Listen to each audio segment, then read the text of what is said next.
Hello and welcome back friends. Special provisions और assessment में आज हम बात करेंगे डिविडेंड डिस्ट्रीब्यूशन टैक्स और क्लासिकल टैक्सेशन के डिफरेंसेस के बारे में।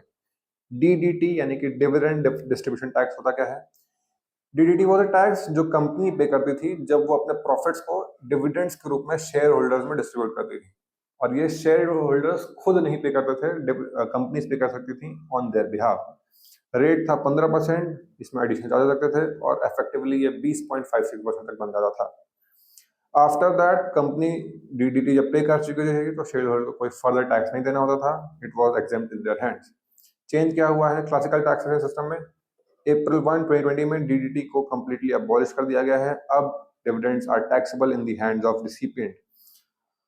ग्लोबल नॉर्म से अलाइन करते हुए और इस इन्वेस्टमेंट को more appealing reinvestment boost करने के लिए ये रूल लाया गया है। अब कैसे टैक्सेशन होता है? टैक्स शेयर होल्डर पे कर सकता है eight their personal income tax rate with 5, 20 और 30%।